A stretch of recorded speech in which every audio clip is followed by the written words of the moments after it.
नमस्कार मैत्रिणींनो, मी नेहा. मी माझ्या चॅनलवरती तुमचं मनापासून स्वागत करते. तर मैत्रिणींनो, आज मी तुमच्यासोबत साडीच्या काठापासून सुंदर अशी ब्लाऊज डिझाईन तुमच्यासोबत शेअर करणार आहे. तर व्हिडिओ शेवटपर्यंत बघा आणि माझ्या चॅनलवरती नवीन असाल तर माझ्या चॅनलला सबस्क्राईब देखील करा. तर इथे बघा मी ब्लाऊजचा पाठीमागचा भाग घेतलेला आहे. त्याची पूर्ण उंची आहे 14 इंच, छाती आहे 9.5 इंच म्हणजे छातीचा चौथा भाग आणि 2 इंच शिलाई मार्जिन. इथे शोल्डर मी घेतलेलं आहे 6 इंच आणि मुंडा मी 6.5 इंच घेतलेला आहे बघा इथे. आणि मुंड्याचा शेप देऊन कटिंग करून घेतलेला आहे.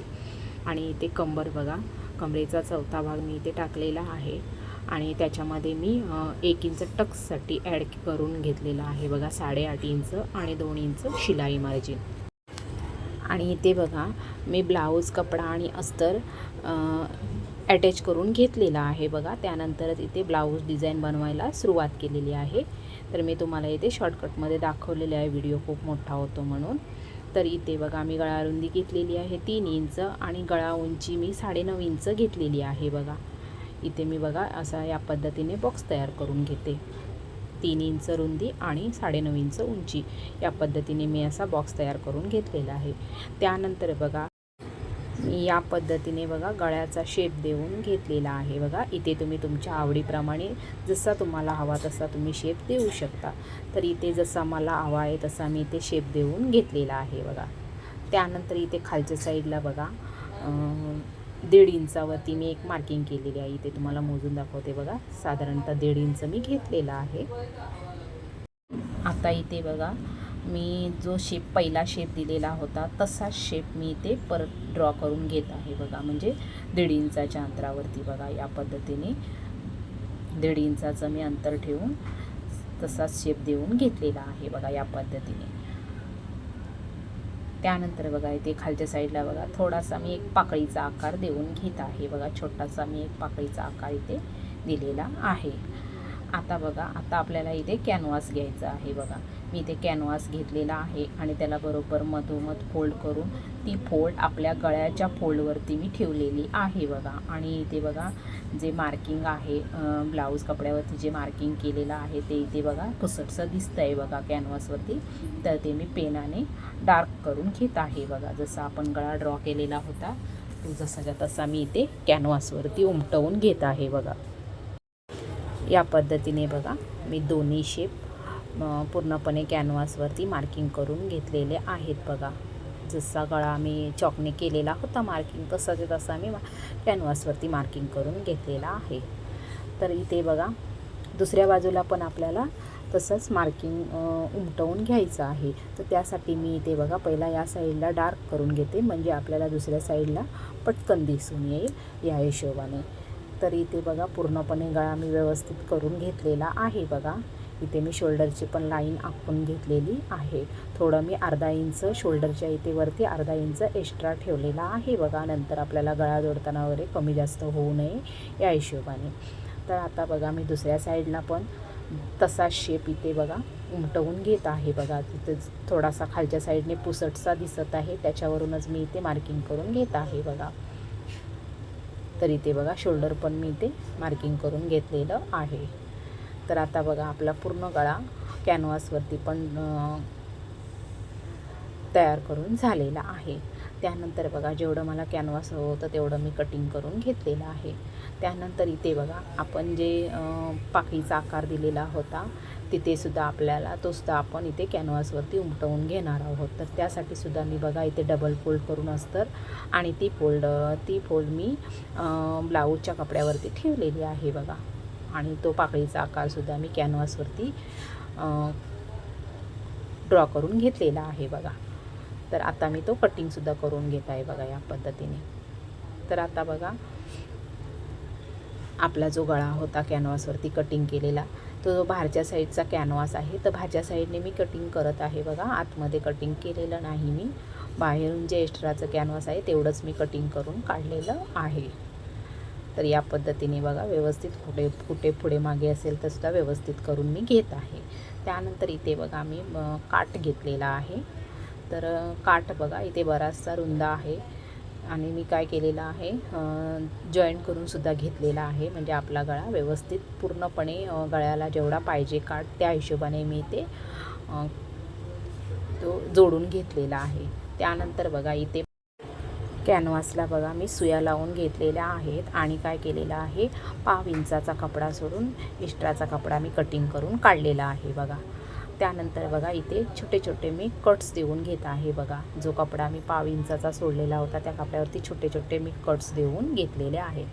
आता इथे बघा मी तो कपडा बरोबर कॅनव्हासच्या हिशोबाने फोल्ड करून घेत आहे बघा. आतमध्ये कॅनव्हासवरती मी घेतलेला आहे बघा या पद्धतीने. तरी ते काठ मी सरळ बाजूने ठेवलेला आहे बघा.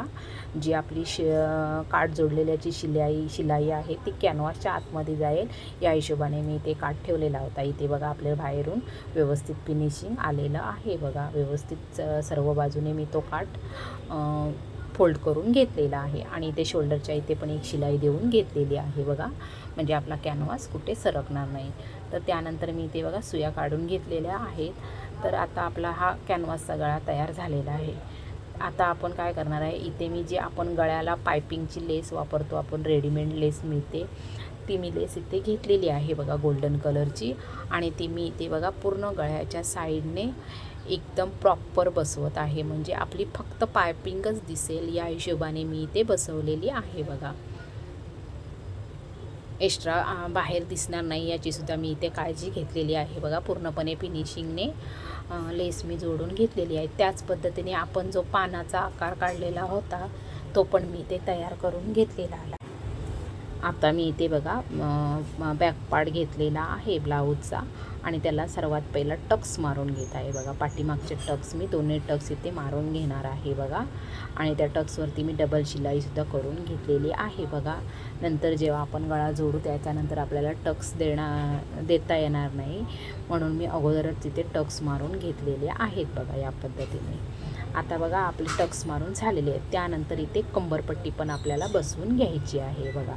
तर मी इथे बघा साधारणतः 1.5 इंच रुंदीची पट्टी एका साईडने 1/2 इंच फोल्ड करून घेतलेली आहे बघा आणि मी या पद्धतीने ती बसवलेली आहे.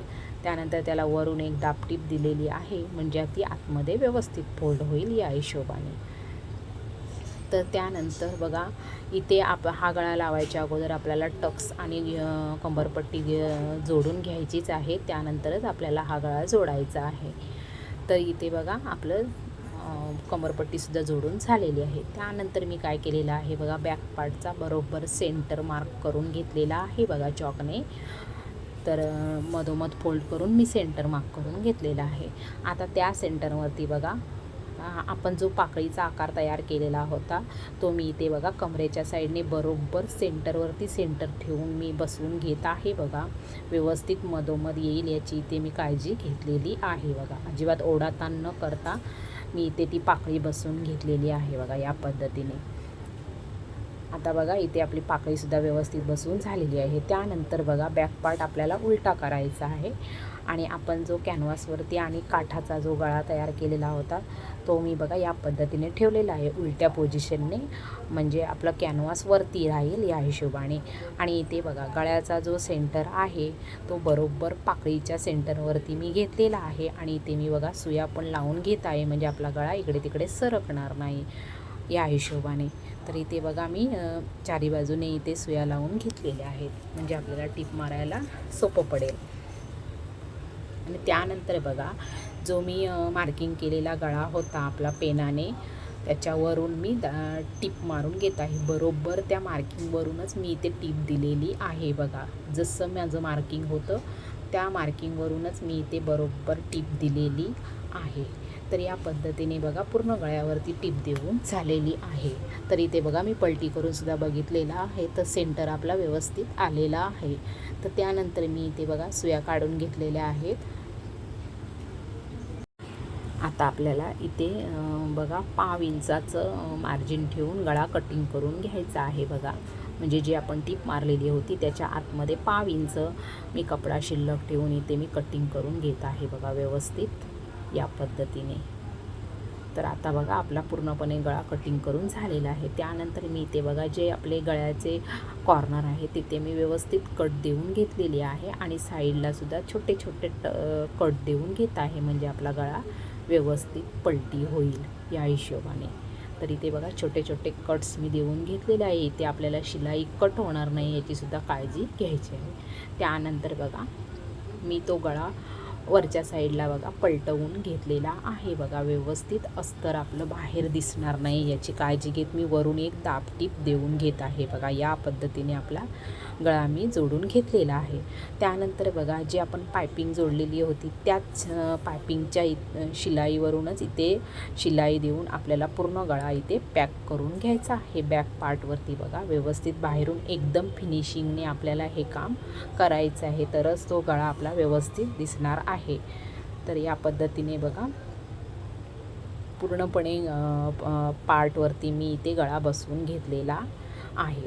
तर या पद्धतीने आपला गळा तयार झालेला आहे. तर वरच्या बघा इथे शोल्डरच्या इथे आपला एक्स्ट्राचा जो होता तो आपण अगोदरच एक्स्ट्रा सोडलेला होता, तो मी कटिंग करून काढलेला आहे. त्यानंतर इथे बघा आपल्या ब्लाऊजचा फायनल लुक असा आलेला आहे. मी शिवलेला ब्लाऊज तुम्हाला कसा वाटला ते कमेंटमध्ये नक्की कळवा आणि माझा व्हिडिओ पूर्ण बघितल्याबद्दल धन्यवाद मैत्रिणींनो.